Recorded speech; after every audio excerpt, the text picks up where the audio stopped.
There has been a seismic moment for the nation. The Nnamdi Kanu story that has haunted Nigeria's conscience for a decade has finally reached its latest chapter. On Thursday, the Federal High Court in Abuja under James Omotosho convicted Kanu, leader of the proscribed indigenous people of Biafra, IPOB, on all 7 terrorism-related charges brought against him by the federal government. Kanu was sentenced to life imprisonment on the most serious counts, 1, 4, 5, and 6, while additional concurrent sentences, 20 years and 5 years, were handed on the remaining counts. The judge stopped short of the death penalty, which prosecutors had pushed for. Instead, invoking a principle of mercy, he opted for life imprisonment. According to the court, evidence, including recordings, broadcasts and testimonies, showed that Kanu's calls through his outlawed radio station, his sit-at-home orders, and alleged incitements led to violence, destruction of public property, loss of lives, and attacks on security agencies and institutions.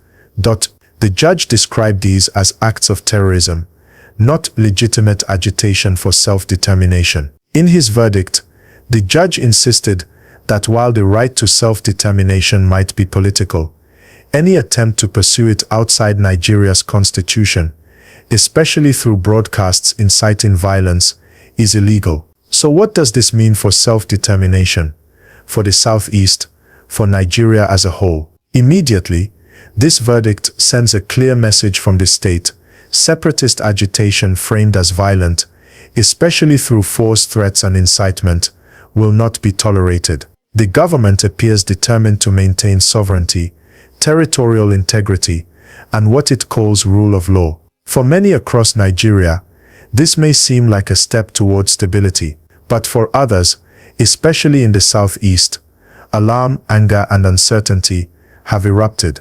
News outlets report that residents across the Southeast have reacted with outrage and disbelief at the sentence. Some fear that tensions may escalate, potentially leading to unrest. Several political leaders and community voices from the region are already pushing for a political solution. They argue that the underlying grievances, which gave rise to calls for self-determination, political marginalization, economic neglect, identity concerns, remain unaddressed. It means that the narrative in the Southeast, and perhaps beyond, could shift. What was once agitation for separation might now refocus into activism, demanding justice, inclusion, development, dialogue. If not handled with care, this moment can deepen division. If handled wisely, it could spark a broader conversation about Nigeria's unity, minority rights, equitable governance, and what self-determination truly means in a constitutional democracy. Let me add this. The path forward will require calm heads, emotional reactions. Violence, reprisals, or renewed calls for a Biafra war will only risk more suffering. Yet, ignoring legitimate socio-economic and political concerns will also fuel resentment. You could feel the tension in the air. Markets slowed down. Shops in some areas closed earlier than usual. Conversations at bus stops became whispers. People were asking, what next? And that question is important because this is not just about one man. This is about what comes next for a region already dealing with insecurity, heavy militarization, economic downturn, and the emotional weight of feeling left out of national conversations. Remember, for years, Mondays in the Southeast became ghost towns because of sit-at-home orders linked to Kanu's detention. Those sit-at-home days crippled businesses, shut down schools, and pushed many families into hardship. So now, with this life sentence, some fear a fresh wave of tension or renewed calls for restricted movement.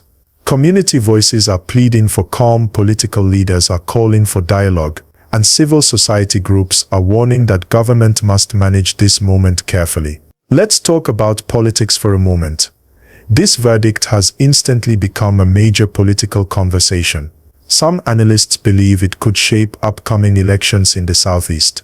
Politicians who were previously silent are suddenly speaking out. Some are calling for a political settlement, a move that several leaders across Nigeria have been recommending for years.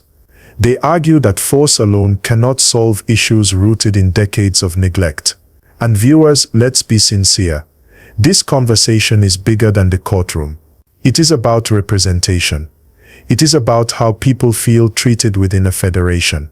It is about development, jobs, education, roads, security, and opportunities. Any Nigerian who has traveled through the southeast in recent years knows that frustration has been building long before today's verdict. But something interesting is happening too. Young people in the region are beginning to shift their conversations. Many are now talking about lawful activism, civic participation, economic empowerment, and political restructuring instead of agitation. That shift, if supported, could reduce tension and open new doors for dialogue.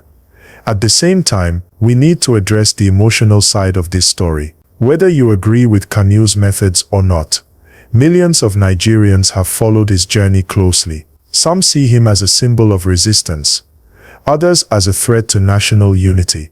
And that divide is exactly why Nigeria must handle this moment with wisdom.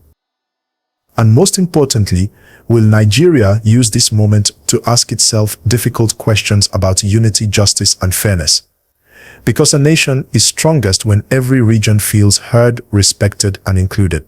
On the other hand, human rights organizations and civil society groups have raised concerns about potential human rights implications. They emphasize that while the law must be upheld, justice should also include avenues for dialogue, reconciliation, and social reform.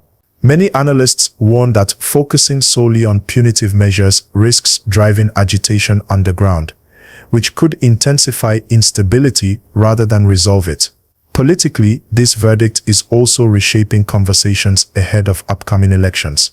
Parties are recalibrating strategies, understanding that the Southeast vote, the emotions, the frustrations, the calls for inclusion cannot be ignored. Already, some candidates are actively engaging communities, promising developmental projects, infrastructure, and policies that aim to restore trust and equity.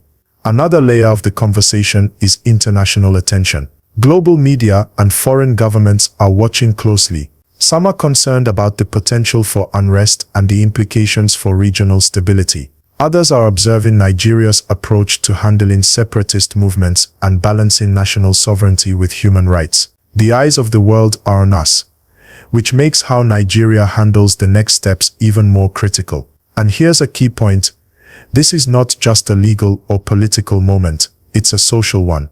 Communities are grappling with fear, anger, and hope all at the same time. Families and friends of Kanu are mourning, supporters are mobilizing, while many ordinary citizens are trying to process what this means for everyday life, business, education, travel, and safety. It's also a moment for reflection on media and communication. Kanu's influence largely came from the airwaves. His radio broadcasts mobilized millions and shaped perceptions. Now the role of media, social platforms, and citizen journalism is under scrutiny. How do we balance freedom of speech with responsibility? How do we ensure that information encourages dialogue, not conflict? Viewers, here's where you come in. These are not abstract debates. They affect your lives, your communities, and your country's future. Engage, discuss, and share your views in a constructive way. And yes, if you haven't already, like this video and subscribe. Your engagement fuels this channel's mission to bring real, timely, and professional updates. Looking ahead, the next few weeks are critical. The government's approach to maintaining security without alienating communities will define the country's trajectory. Southeast leaders' ability to channel grievances into political and economic initiatives will influence stability. And citizens' commitment to lawful engagement will determine whether Nigeria turns this moment into progress or a flashpoint for renewed